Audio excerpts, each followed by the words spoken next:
আমি কিছু কথা বলার আগে আপনাদেরকে একটি ভিডিও দেখাচ্ছি, ভিডিওটা দেখুন। जी ये देख लें, ये आपको मैं वीडियो बना के भेज रहा हूँ। ये देखो, मैं यहाँ से आपका पैसा ट्रांसफ़र कर रहा हूँ। जो आपका पैसा है वो ट्रांसफ़र नहीं हो पा रहा है। इसके ऊपर ये देख लो, ये करेंसी चेंज का डॉलर एक्सचेंज करवाने का टैक्स आ रहा है। इंडियन रुपीज़ के अंदर ये डॉलर कन्वर्ट करने होंगे, तब जाकर ये पैसा आपके अकाउंट में ट्रांसफ़र होगा। ये देख लो, ये 5200 रुपये टैक्स आ रहा है। ठीक है, ये आप चेक कर लें। ये 5200 टैक्स जैसे जमा करोगे करेंसी चेंज का, तुरंत 5 मिनट के अंदर ये पैसा आपके अकाउंट में ट्रांसफ़र होगा। तो आप हमें कॉल कीजिए, हम आपको बताते हैं कि ये 5200 टैक्स आपने कहाँ से और कैसे पे करना है। जैसे पे करोगे ओनली 5 मिनट के बाद लाइन पर रहकर आप अपने अकाउंट से अपना जो पैसा है वो निकाल सकते हैं। ठीक है, ये देख लें, ये आपके डॉलरों का करेंसी चेंज होगा। যে সকল বন্ধু বা সবার এই রকম ফোনেতে মানে আসছে, ধরুন কেউ বলছে যে আপনাকে এত টাকা দিতে হবে, তাহলে আপনার এত টাকা যাবে। ধরুন আপনাকে 5,000 টাকা দিতে হবে, তাহলে আপনার 1 লাখ কি 1.5 লাখ টাকা যাবে। এগুলো পুরো ফেক। এগুলোকে কোনো কিছুই ভরবেন না আপনারা, ব্যাংকে কোনো কিছুই দেবেন না।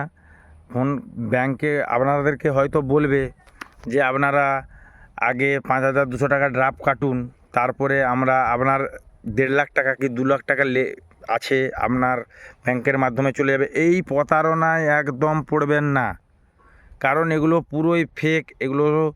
এগুলোকে মানে তখন পয়সা চলে যাওয়া ছাড়া আর কোনো কিছুই হবে না। তাই সবাই বন্ধুদেরকে, যে সকল বন্ধু আমার ভিডিও দেখেন তাদেরকে বিশেষভাবে অনুরোধ জানাই, আপনারা এই সব ফেক ভিডিওতে যাবেন না। কেউ এমনি এমনি পয়সা দেবে না দাদা, এমনি এমনি কেউ পয়সা দেবে না। যার পয়সা আছে সে আপনাকে এমনি দেবে না। আপনার 2,000 টাকার বদলে আপনি 1 লাখ টাকা আশা করেন কি করে? তাই সকল বন্ধুদেরকে আমি এই কথাটাই বলতে চাই এই ভিডিওটির মাধ্যমে, যে এরকম যদি আপনাদের কাছে ভিডিও বা কেউ ফোন করে, সরাসরি পুলিশ বা সামনে কোনো পুলিশ থানাতে আপনারা যোগাযোগ করুন।